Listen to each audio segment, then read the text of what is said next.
অন্ধকারাচ্ছন্ন রাত্রি যদি এসে থাকে তাহলে আলোকিত প্রকাশ নিয়ে সূর্যও অবশ্যই আসে। রোগ যদি এসে থাকে তাহলে তার ওষুধও অবশ্যই আসে। সমস্যা যদি আসে তাহলে সেই সমস্যার সমাধানও নিজে থেকেই আমাদের কাছে চলেই আসে। এই সংসার, এই জীবনের শুধুমাত্র একটাই নিয়ম আছে, আর তা হলো এটাই, এই সংসার হলো একটা চক্রের মতো। এতে শাশ্বত বলে কিছু নেই, নিত্য বলে কিছু নেই, আর যা কিছুই রয়েছে সব বদলাতে চলেছে।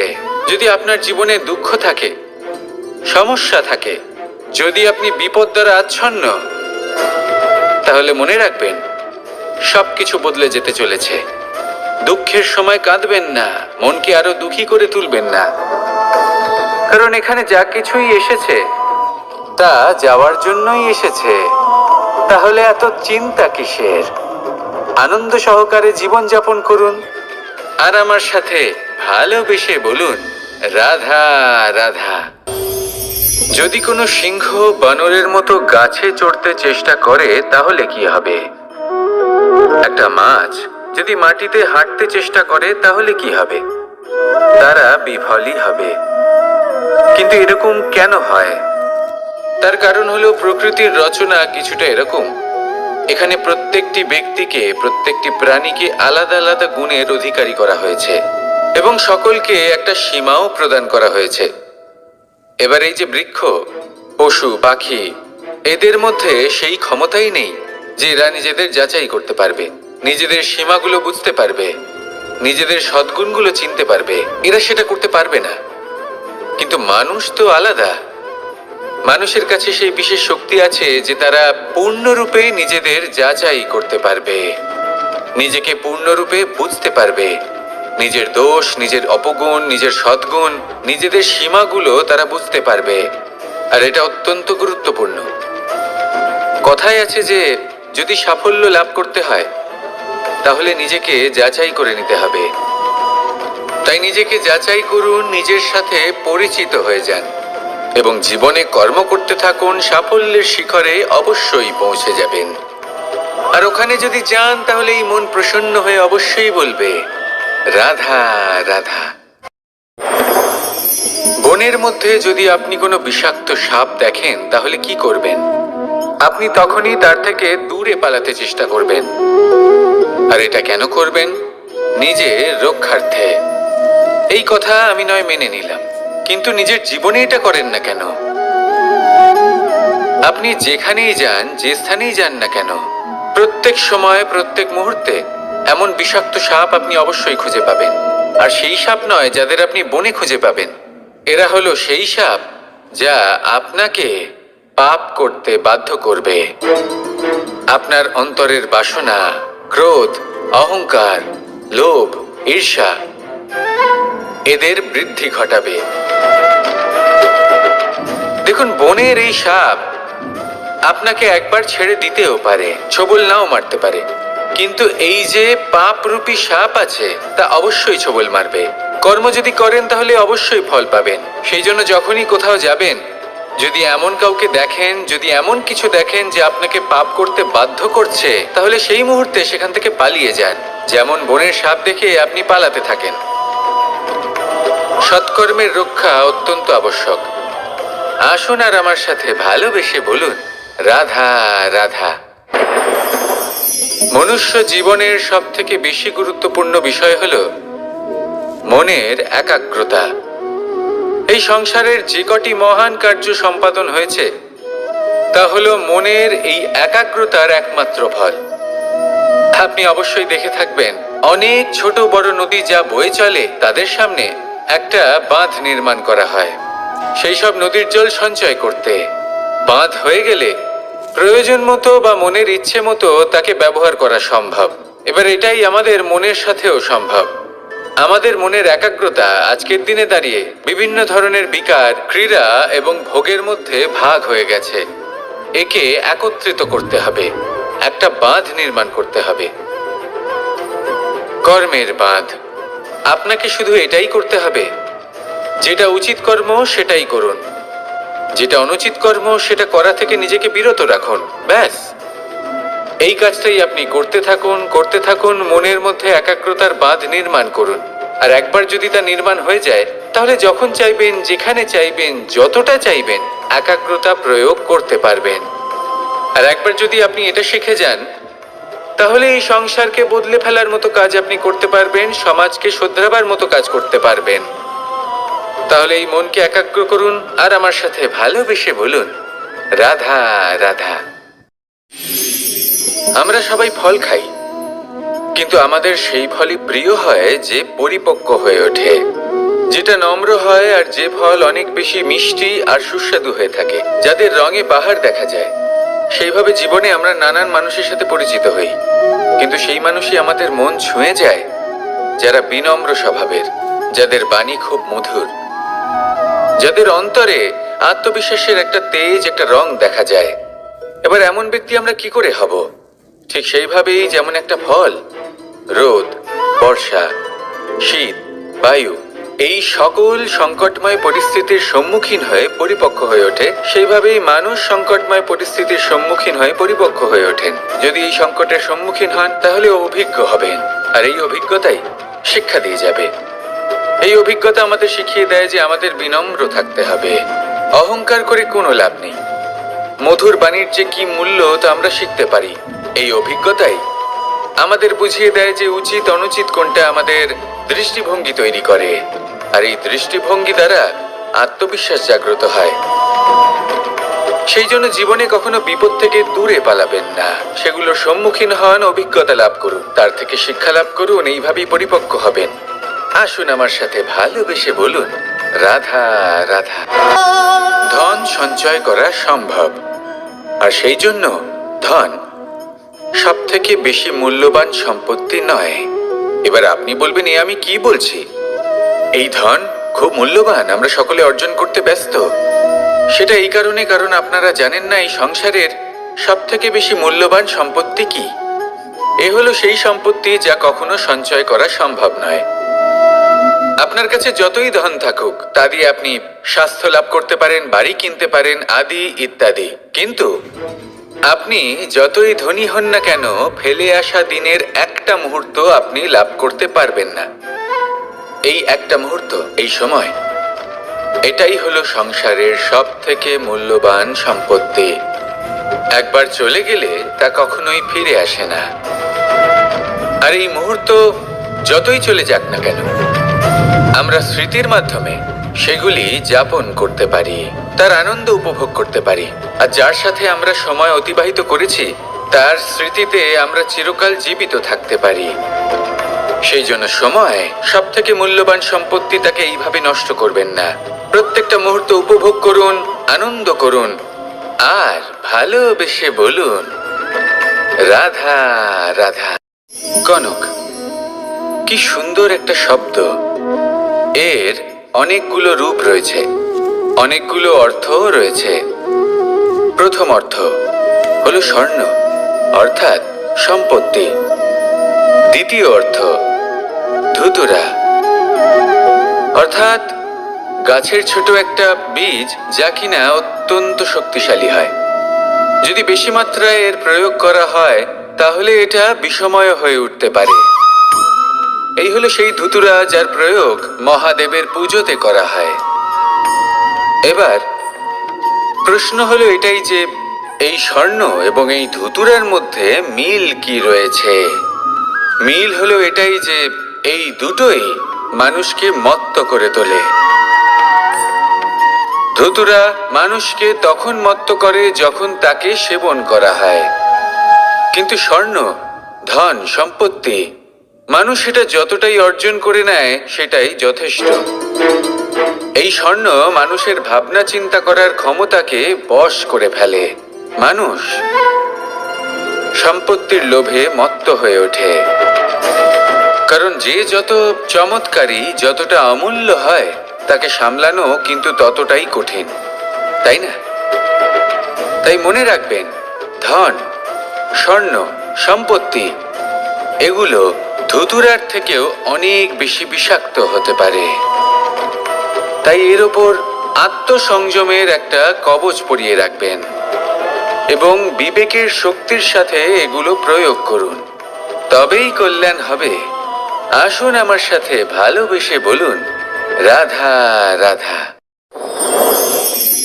মানুষের জীবনে তিনটি গুণ অত্যন্ত প্রয়োজনীয়: শ্রদ্ধা, বিনম্রতা, যোগ্যতা। যদি জ্ঞান লাভ করতে চান তাহলে শ্রদ্ধার প্রয়োজন, যদি মান লাভ করতে চান তাহলে স্বভাবে বিনম্র হওয়া প্রয়োজন, আর যদি মনোবাঞ্ছিত স্থান লাভ করতে চান তাহলে যোগ্যতার প্রয়োজন। বিষয়টা সহজ। শ্রদ্ধা আপনাকে জ্ঞান দেবে, নম্রতা আপনাকে মান, আর যোগ্যতা উচিত স্থান দেবে। কিন্তু যদি আপনি এই তিনটি গুণ সম্মিলিত করেন তাহলে এমন কিছু লাভ করবেন যা এই সব কিছুর থেকে অনেক ঊর্ধ্বে। সম্মান। আর এ হলো সেই সম্মান যা প্রত্যেক মানুষের নিজের জীবনে লাভ করতে চেষ্টা করা উচিত, কারণ এই হলো সেই সম্মান যার কারণে আপনি চলে যাওয়ার পরেও এই সংসার আপনাকে ভালোবাসবে আর মনে রাখবে। আসুন আমার সাথে ভালোবেসে বলুন, রাধা রাধা।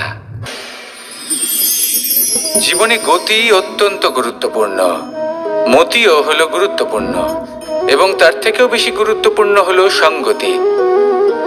একটা জলের ফোঁটা, তার মধ্যে গতি থাকে, প্রকৃতির মধ্যে তা লাভ করার ইচ্ছে নিহিত থাকে, কিন্তু এই যে সঙ্গতি তা নির্ধারিত করে যে এই জলের ফোঁটা ঝিনুকের মুখে পড়ে মুক্তোতে পরিণত হবে নাকি বিষাক্ত সাপের মুখে পড়ে বিষে পরিণত হবে। এবার দেখুন, এই জঞ্জাল স্বর্ণকারের দোকানের সামনেও থাকে এবং জঞ্জাল একজন ব্যবসাদারের দোকানেও থাকে, কিন্তু জঞ্জাল যা স্বর্ণকারের দোকানে থাকে তা ব্যবসাদারের দোকানের জঞ্জালের থেকে অনেক বেশি মূল্যবান, কারণ তার মধ্যে সোনার কণার সঙ্গতি থাকে। সেই জন্য জীবনে সঙ্গতির উপর বিশেষ গুরুত্ব দেবেন। যেমন সঙ্গতি তেমনই আপনি হবেন। আসুন আমার সাথে ভালোবেসে বলুন, রাধা রাধা। প্রত্যেক প্রাণী ভালোভাবে জীবন যাপন করতে চান, এটা তাদের স্বভাবে আছে এবং ভাবাটা অনুচিত নয়। কিন্তু একটা ভালো জীবনের গুরুত্বপূর্ণ অংশ কোনটা? বসবাসের স্থান, সেই স্থান যেখানে আমরা জীবন অতিবাহিত করি। এবার মানুষ ভাবতে পারেন যে একটা ভালো বাসস্থানের অর্থ কি? সেই স্থান যেখানে সহজে জল পাওয়া যায়, যেখানে শুদ্ধ বায়ু পাওয়া যায়, যেখানে আনাজ উৎপন্ন হয়। এটা জীবনযাপনের জন্য পর্যাপ্ত বটে, কিন্তু ভালো জীবনযাপনের জন্য আরো একটা কথা আপনাকে বুঝতে হবে। সাধু, জ্ঞানী, পণ্ডিত ব্যক্তি, এই সকল মহাপুরুষ, এনাদের যে বাসস্থান তা অত্যন্ত বিশেষ হয়। এখানে এক ধরনের বিশেষ ইতিবাচক শক্তি থাকে, এমন একটা স্থান যেখানে দেবতারাও বিচরণ করেন। জীবন আমরা সবাই যাপন করি, কিন্তু জীবনের উদ্দেশ্য শুধুমাত্র জীবন যাপন করা নয়। জীবনের উদ্দেশ্য হলো মুক্তি লাভ করা। আর এই সকল সাধু, জ্ঞানী, পণ্ডিত ব্যক্তি, এই সকল মহাপুরুষ আপনাকে মুক্তির পথে নিয়ে যেতে পারেন, কারণ এরা হলেন সেই মহাপুরুষ যারা নিজেদের অন্তরের বিকার, অহংকার, ক্রোধ, বিদ্বেষ, এই সকল দোষগুলিকে ত্যাগ করেছেন, এদের উপর বিজয় লাভ করেছেন। এমনই একজন ব্যক্তি আপনাকে মুক্তির পথে নিয়ে যেতে পারে। প্রয়োজন হলো শুধুই এনাদের চিনতে পারা, এদের কথা বুঝতে পারা এবং এদের দেখানো পথে চলা। যদি আপনি এটা করতে পারেন তাহলে এই মন প্রফুল্ল হয়ে বলবে, রাধা রাধা। আমি এখানে একা এই বনে বসে আছি, বাঁশি বাজাচ্ছি। কার জন্য? কে আছেন এখানে? কেউ নেই। আমার প্রজা, আমার রাজ্য, আমার পরিবার আমার থেকে অনেক দূরে আছেন। আমি এখানে একা এই বনে বসে এই আকাশের এই রঙের, গাছের এই সব ফলের, মাটির সুবাসের আনন্দ উপভোগ করছি। কেন? আমি হলাম দ্বারকাধীশ।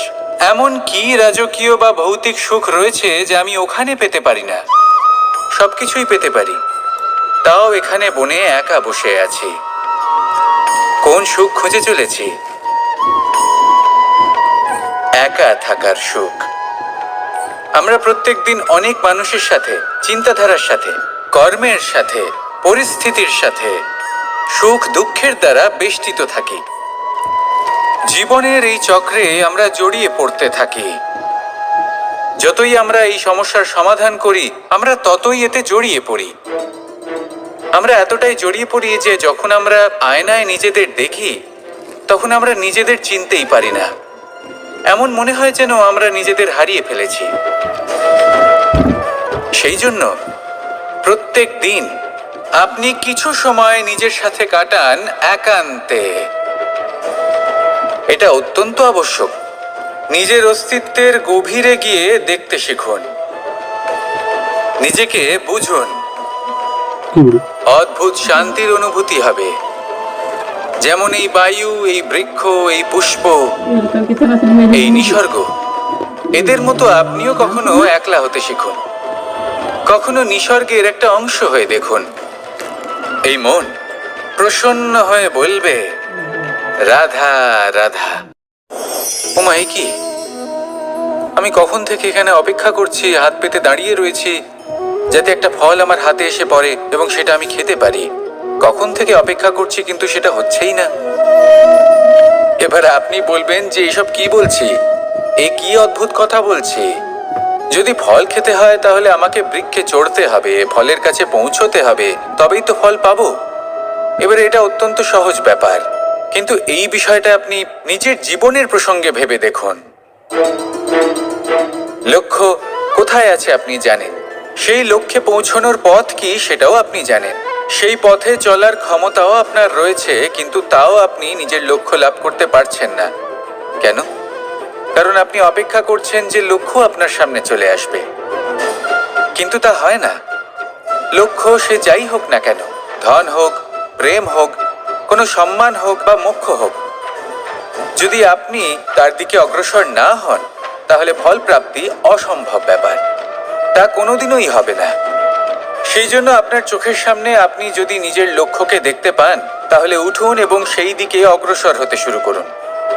নিজের অন্তরের সকল অশুভ গুণ দূর করুন, অলসতা ত্যাগ করুন, অজ্ঞানতা ত্যাগ করে দিন এবং চলতে থাকুন। অবশ্যই মনোবাঞ্ছিত ফল লাভ করতে পারবেন। মনে রাখবেন, চলতে থাকলে তবেই লক্ষ্য প্রাপ্তি হবে। অপেক্ষার দ্বারা শুধুমাত্র মৃত্যু লাভ হবে। আসুন আমার সাথে ভালোবেসে বলুন, রাধা রাধা। আমি দ্বারকাধীশ এবং আমার সভাতে বিভিন্ন সময় বিভিন্ন ধরনের মানুষ আসেন, নিজেদের দাবি নিয়ে, নিজেদের ইচ্ছে নিয়ে। কখনো কেউ ভোজন চান, আবার কখনো কেউ ওষুধ, কখনো কেউ বস্তু চান, কেউ আবার চান বস্ত্র।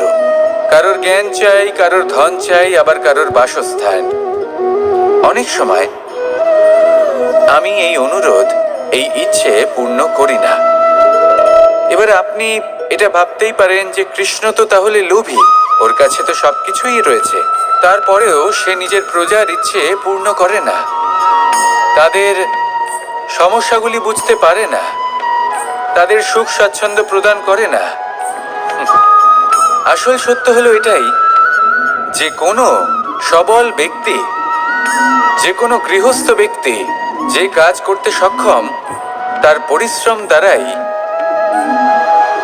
নিজের প্রয়োজনগুলি এবং ইচ্ছেগুলি পূরণ করা উচিত। এটা অত্যন্ত প্রয়োজনীয়, আর এগুলো তিনি করতে পারেন শিল্প, ব্যবসা, আচরণ অথবা জ্ঞানের ভিত্তিতে।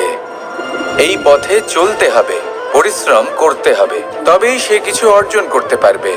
এবার এমন কোনো ব্যক্তি যার এই সব কিছুতে কোনো রুচি নেই, যে কিছুই করতে চায় না, সে কিছুই অর্জন করতে পারবে না। এবার এরকম কোনো ব্যক্তিকে যদি আমি কোনো বস্তু প্রদান করি, তাহলে কি হবে? সে পরাধীন হয়ে যাবে, আর সেটা উচিত হবে না। তাহলে কি করা উচিত?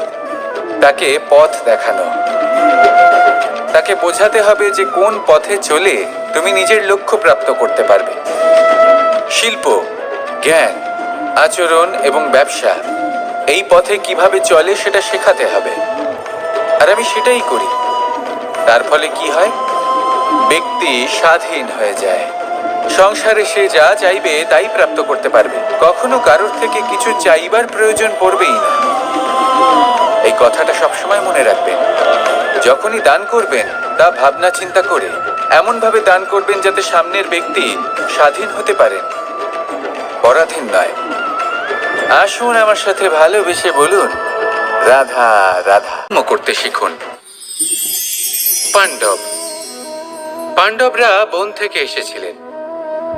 ওনাদের কাছে না কোনো ধন ছিল, না কোনো সম্পদ, না বিদ্যা।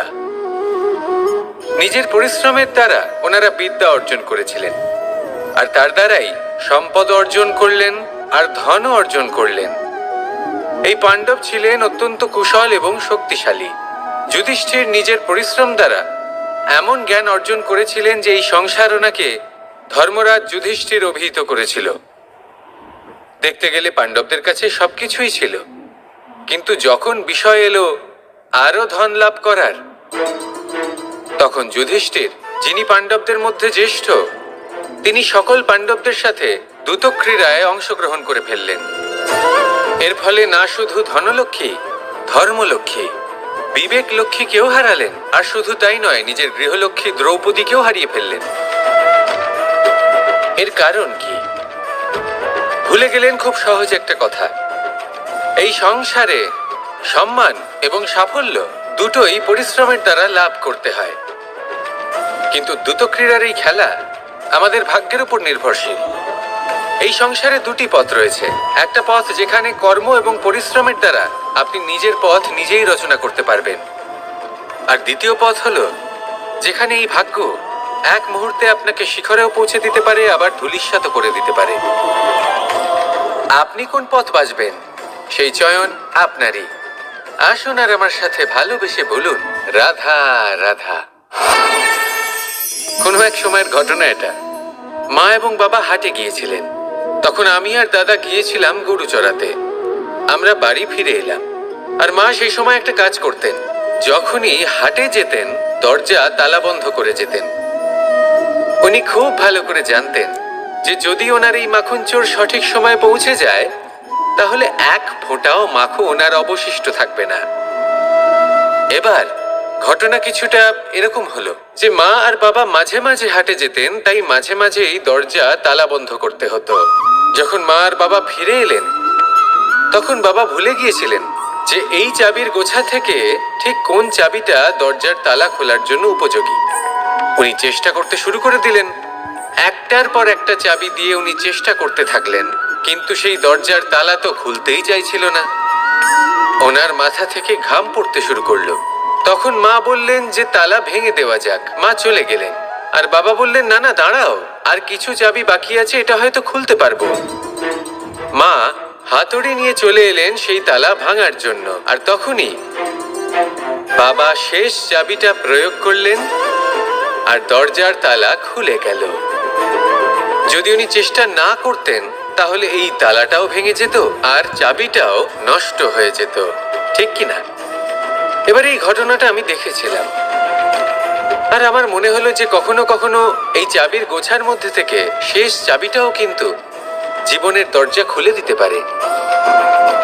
সেজন্য আপনি যদি জীবনে সাফল্য লাভ করতে চেষ্টা করেন, নিজের লক্ষ্যে পৌঁছতে চান, তাহলে হার মানবেন না। হয়তো দেখবেন আপনার পরবর্তী প্রচেষ্টা বা এই অন্তিম প্রচেষ্টা আপনাকে সাফল্যের পথে নিয়ে গেল। তাই নিরন্তর প্রচেষ্টা করতে থাকুন, জীবনে সাফল্য লাভ করুন। যজ্ঞের আগুনকে শুভ বলে মনে করা হয়, আর সেখানেই চিতার আগুনকে অশুভ মনে করা হয়। এমনটা কেন হয়? এখানে বিষয়টা হলো লক্ষ্য, বিচার এবং সঙ্গের। যখন আমরা যজ্ঞ করি তখন আমাদের লক্ষ্য কি হয়? পরিবেশকে আরো পবিত্র করে তোলা, ইতিবাচক করে তোলা। আমাদের লক্ষ্য শুভ হয়। তারপরে আসে বিচার। এই পরিস্থিতিতে সেই বিচার হলো অগ্নি। স্ফুলিঙ্গ থেকে তীব্র আকার ধারণ করে সমস্ত কাঠকে পুড়িয়ে দেয় এবং সুগন্ধ ছড়িয়ে দেয়। অর্থাৎ যদি আপনার লক্ষ্য শুভ হয় তাহলে তা নিজেই শুভ বিচারধারাকে আমন্ত্রণ জানায়। এই শুভ বিচার তখনই আসবে যখন আপনার সংকল্প শুভ হবে। অন্যদিকে হলো চিতার আগুন। এর লক্ষ্য কি? একটা দেহকে পরধামে পৌঁছে দেওয়া। সবার শেষে সবকিছু আপনার উপরে নির্ভরশীল যে আপনি কোনটা চয়ন করতে চান। আপনার লক্ষ্য যদি শুভ হয় তাহলে আপনার বিচার এবং সঙ্গতি আর তার পরিণাম সবই শুভ হবে। আসুন আর আমার সাথে ভালোবেসে বলুন, রাধা রাধা। এই সংসারের প্রত্যেক বস্তুর, প্রত্যেক পরিস্থিতির, প্রত্যেক আবেগের দুটি দিক আছে। এর মধ্যে পার্থক্য করা সম্ভব শুধুমাত্র দৃষ্টিভঙ্গির দ্বারা। যদি কোনো ব্যক্তি পর্বত শিখরে দাঁড়িয়ে থাকেন তাহলে উনি এটাই দেখতে পাবেন যে এই জলের ধারা সমুদ্রের দিকে বয়ে চলেছে। আরেক ব্যক্তি যিনি সমুদ্রের কাছে দাঁড়িয়ে আছেন তার এটাই মনে হবে যে এই জলের ধারা সমুদ্রের দিকে আসছে। এখানে বিষয়টা হলো দৃষ্টিভঙ্গির, আর এটাই সময়ের সাথেও হয়ে থাকে। অনেক সময় মানুষ চিন্তিত হয়ে পড়েন, ত্রস্ত হয়ে পড়েন যে তার কাছে হয়তো খুব কম সময় আছে, তাতে তিনি অনেক কিছুই করতে পারবেন না, আর একটু সময় থাকলে খুব ভালো হতো। তিনি এইভাবেও ভাবতে পারেন যে অল্প হলেও সময় বাকি তো রয়েছে, অর্থাৎ যা অবশিষ্ট আছে তাকে সংরক্ষণও করা সম্ভব, তাতে জীবন যাপনও করা সম্ভব। আর এটা নির্ভর করছে আপনার উপর। তাই দৃষ্টিভঙ্গি ইতিবাচক রাখুন। জীবনে দুই ধরনের আবেগ রয়েছে যার কোনো মূল্য নেই। আমার কথার অর্থ এটা নয় যে এদের কোনো গুরুত্ব নেই, গুরুত্ব যথেষ্টই রয়েছে, শুধু এদের জন্য আপনাকে কোনো মূল্য দিতে হয় না। প্রথম আবেগ হলো আনন্দ, প্রসন্নতা। এটা আপনি যে কোনো জায়গায় খুঁজে পেতে পারেন যদি আপনি খুঁজে পেতে চান। আপনি কোনো পুষ্পের সৌন্দর্য দেখে প্রসন্ন হতে পারেন। বায়ুর কারণে যখন একটি বৃক্ষ শিহরিত হয় সেটা দেখে আপনি প্রসন্ন হতে পারেন। একটা ছোট্ট শিশুর কলরব শুনেও আপনি প্রসন্ন হতে পারেন। একটা ক্রন্দনরত বালককে হাসিয়ে আপনি প্রসন্ন হতে পারেন। সবকিছু আপনার উপর নির্ভরশীল। সেখানে আরেকটি আবেগ হলো দুশ্চিন্তা। মানুষ বড়ই দুশ্চিন্তা করতে থাকে। আজ আমি এই কাজ করেছি, সেই বিষয়ে চিন্তা। আজ আমি এই কাজ করতে পারিনি, সেই বিষয়ে চিন্তা। কাল আমাকে এই কাজ করতে হবে, সেই নিয়ে চিন্তা। আমি কি সেই কাজটা করতে পারবো, সেই বিষয়েও দুশ্চিন্তা। চিন্তা সর্বত্র রয়েছে, যার জন্য মূল্য দিতে হয় না। যত চান আপনি একত্রিত করতে পারেন। একটা গুরুত্বপূর্ণ কথা মনে রাখবেন, প্রসন্নতা জীবনের একটা নতুন সূত্রপাত। সেখানে দুশ্চিন্তা হলো জীবনের চিতার সমান। এবার এই দুটি আবেগ হলো মূল্যহীন, দুটোই আপনার সামনে আছে। কোনটা চয়ন করবেন আপনি, দুশ্চিন্তা নাকি প্রসন্নতা? সিদ্ধান্ত আপনারই। আসুন আর আমার সাথে ভালোবেসে বলুন, রাধা রাধা। ধন, সম্পত্তি, এগুলো আসলে কি? এগুলো শুধু সেই মূল্য যার দ্বারা আমরা কোনো কিছু অর্জন করতে পারি। এবার এই ধনের দ্বারা এই সংসারে অনেক কিছু লাভ করা সম্ভব, কিন্তু সেই সব কিছুই শুধুমাত্র ভৌতিক বস্তুই হবে, ভৌতিক সামগ্রী, ভৌতিক সুবিধা। অর্থাৎ আপনার কাছে যতই ধন থাকুক তা আপনাকে শান্তির ঘুম এনে দিতে পারবে না, আপনাকে জীবনের বাস্তব সুখের অনুভূতি লাভ করাতে পারবে না, কারণ এগুলো ভৌতিক ধন। এই ভৌতিক বস্তুই অর্জন করাতে সক্ষম। বাস্তবিক ধন কি? যদি এই প্রশ্ন আপনার মনে আসে তাহলে তার উত্তর আমি আপনাকে দেব একটা উদাহরণের মাধ্যমে। কখনো আপনি শুনে থাকবেন যে একজন পিতা আজীবন অনিষ্ট করেন, অনর্থ করেন, খারাপ কাজ করেন শুধু ধন অর্জনের জন্য। তিনি ভাবেন যে আমি ধন অর্জন করব আর নিজের সন্তানকে একটা উজ্জ্বল ভবিষ্যৎ প্রদান করব, একটা সুখ স্বাচ্ছন্দ্যময় জীবন দান করব। এবার সন্তান যখন জন্ম লাভ করে তখন সে ভাগ্যের জোরে সেই ধন ভোগ করে। যেরকম সে পায় সেরকমই তার ব্যবহার সে করে। কখনো আপনি এটাও দেখে থাকবেন যে সেই সন্তান সমস্ত ধন নষ্ট করে ফেলে, আর সেই পিতা যিনি সমস্ত ধন সঞ্চয় করেছেন, যিনি সেই ধনের প্রভু, আজ সেই ধনের প্রহরী হয়ে রয়েছেন। এবার এরকম কেন হয়? এরকম তখনই হয় যখন সেই পিতা বুঝতেই পারেন না যে তার জীবনের আসল ধন কি। সেই আসল ধন তার সন্তানকে সে দিতেই পারে না। যদি পিতা তার সন্তানকে কর্মের জ্ঞান দিতে পারেন, উচিত কোনটা অনুচিত কোনটা সেই শিক্ষা দিতে পারেন, সংস্কারের প্রকৃত শিক্ষা দিতে পারেন, তবে সেটা ধনের থেকে অনেক বেশি গুরুত্বপূর্ণ। এটাই হলো জীবনের বাস্তব ধন। আপনি সেই কথা তো অবশ্যই শুনে থাকবেন কুসন্তান হলে ধন সঞ্চয় করে কি হবে, সুসন্তান হলে ধন সঞ্চয় করে কি হবে? সন্তান যদি কুপুত্র হয় তাহলে সব নষ্ট করে ফেলবে, আর সন্তান যদি সুপুত্র হয় তাহলে ধন থাকুক না থাকুক সে নিজেই কর্মের পথে অগ্রসর হয়ে ধন অর্জন করবে আর নিজের জন্য এক উজ্জ্বল ভবিষ্যৎ গড়ে তুলবে।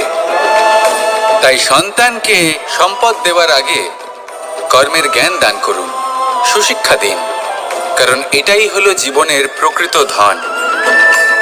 আসুন আর আমার সাথে ভালোবেসে বলুন, রাধা রাধা।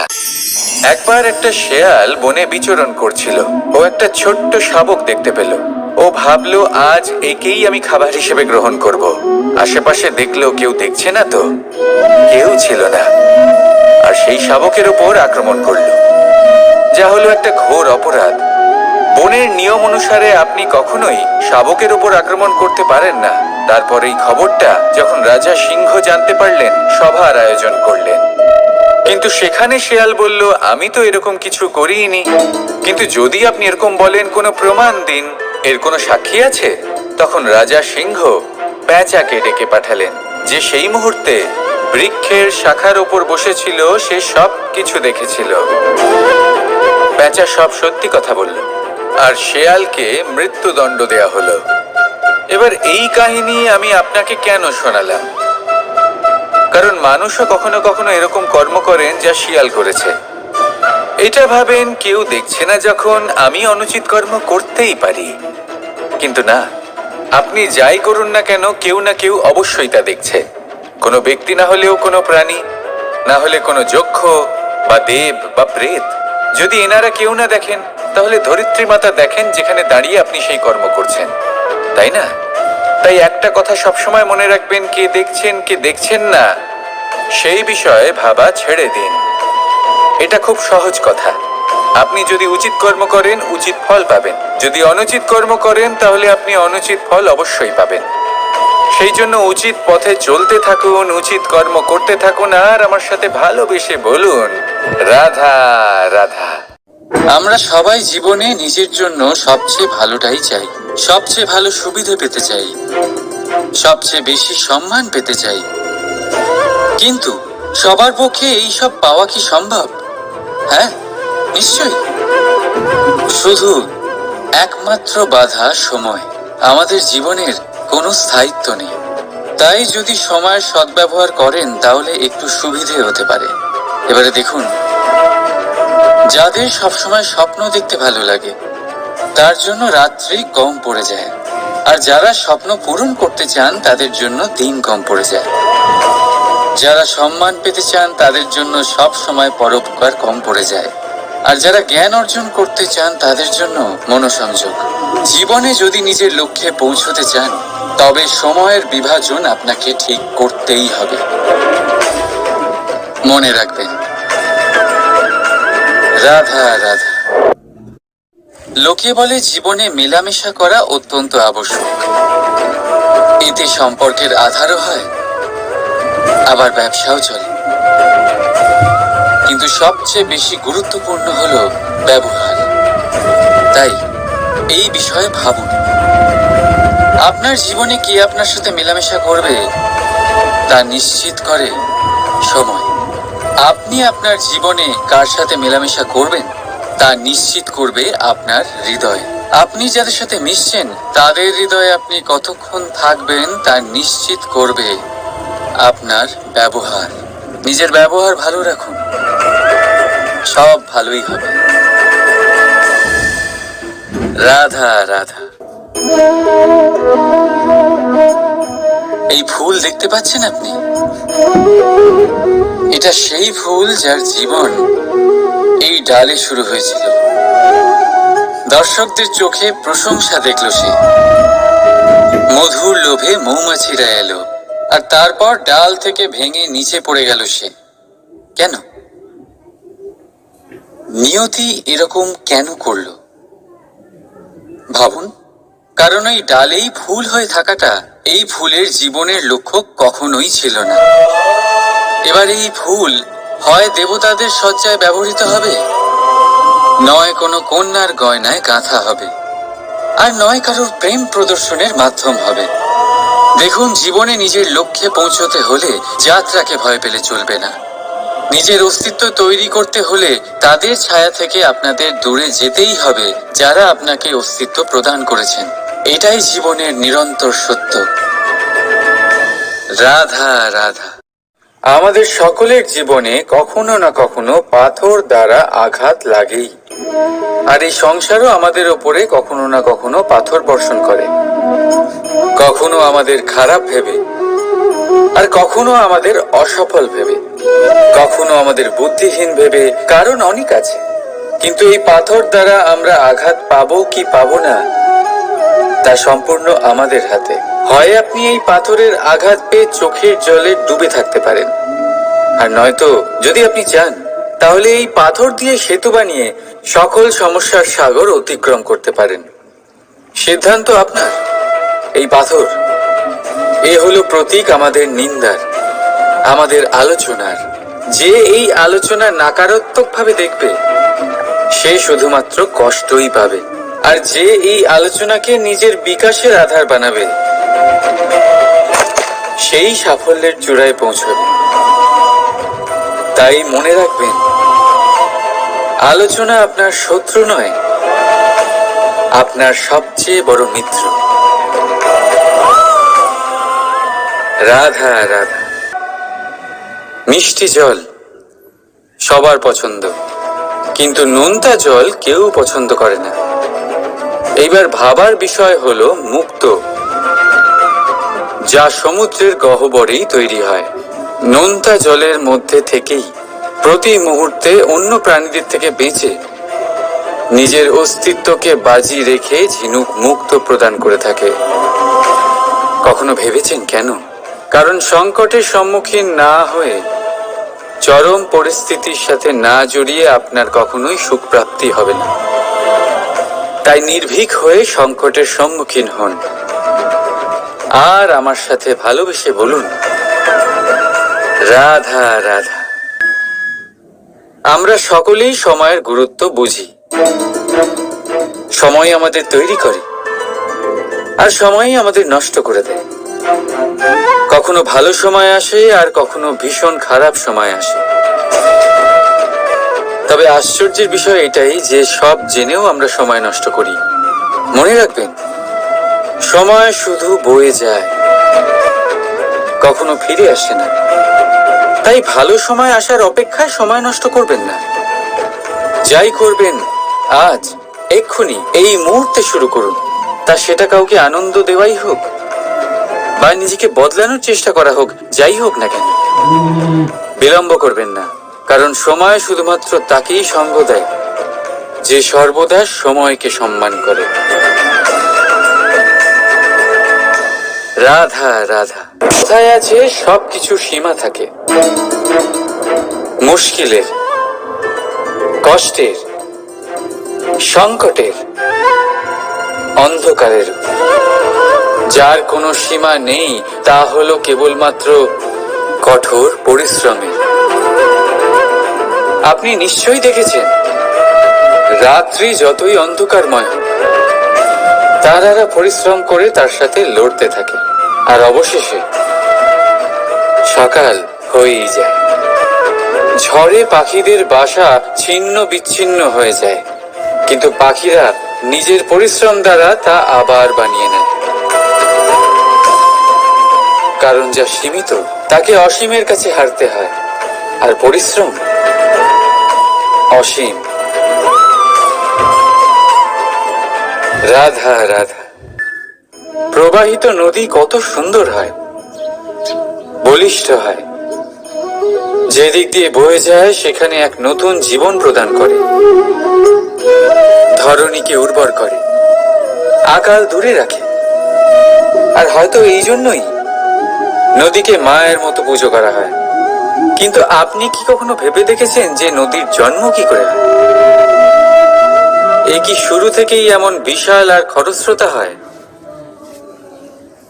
না, বৃষ্টির ছোট ছোট ফোঁটা একসাথে সম্মিলিত হয়ে এক সূক্ষ্ম ধারা তৈরি করে, আর সেই ধারাগুলি পর্বতের বরফ কেটে তাদেরকে গলিয়ে জলপ্রপাত হয়ে ঝরে পড়ে পাথরের সাথে ধাক্কা খেয়ে তারপরেই সে নদী হয়ে ওঠে। ঠিক সেইভাবেই এত সহজে কেউ মহান হয়ে ওঠে না। ছোট ছোট চেষ্টা মিলে এক বিশাল ব্যক্তিত্ব তৈরি করে। তাই জীবনে সর্বদাই চেষ্টা করতে থাকুন। অস্তিত্ব নিজে থেকেই প্রকাশ পাবে। রাধা রাধা। কখনো কখনো আমরা নিজের মা বাবার ওপর কতটা রেগে যাই, মনে করি ওনাদের মন আমাদের দিকেই নেই। আমরা ভাবি ওনাদের কাছে আমাদের কোনো অস্তিত্বই নেই, আর তাই আমরা রেগে যাই। কিন্তু আপনি কি কখনো এমন অনুভব করেছেন যে আমাদের চোখ দিয়ে আমরা আমাদের নাক কখনো দেখতেই পাই না, কারণ তা চোখের ভীষণই কাছে থাকে, দুই চোখের মাঝখানে। কিন্তু যখন কেউ মুখে আঘাত করে, হাত সর্বপ্রথম নাককেই সুরক্ষিত করার চেষ্টা করে। মাতা পিতাও অনেকটা এরকমই হয়। আপনার ভালোর জন্য, আপনার সুরক্ষার জন্য তারা সবসময় তৈরি। তাই তাদের প্রেমকে কখনো সন্দেহ করবেন না। আবশ্যক নয় তাদের প্রেম আপনি সবসময় স্পষ্টভাবে দেখতে পাবেন, কারণ এই এক এমন প্রেম যা সর্বদাই আপনার সাথে ঢাল হয়ে আপনার রক্ষা করতে থাকবে। রাধা রাধা। বাবুল গাছ কত বিশাল আকার হয়, পিপুল গাছও বিশাল আকার হয়। কিন্তু আপনি কি কখনো ভেবে দেখেছেন যে কেন বাবুল গাছ কেটে তা ব্যবহার করা হয়, আর কেনই বা পিপুল গাছকে পুজো করা হয়? এই জন্যই, কারণ পিপুল গাছ তার নিচে বসে থাকা পথিককে ছায়া প্রদান করে, নিজের ডালে অসংখ্য পাখিদের আশ্রয় দিয়ে থাকে, কাউকে কাঁটা ফুটিয়ে দূরে সরায় না, বরং তাকে শীতল ছায়া দিয়ে তার ক্লান্তি দূর করে। এই সংসারে যদি আপনি সম্মান পেতে চান, তবে পিপুল গাছের মতোই হতে হবে। কিছু দিতে শিখুন, আনন্দ, সুখ, শীতলতা দান করতে শিখুন। আর কাঁটার মতন কাউকে কখনো কষ্ট দেবেন না। সম্মান স্বয়ং হেঁটে আপনার কাছে আসবে। আর মন প্রসন্ন হয়ে বলবে, রাধা রাধা।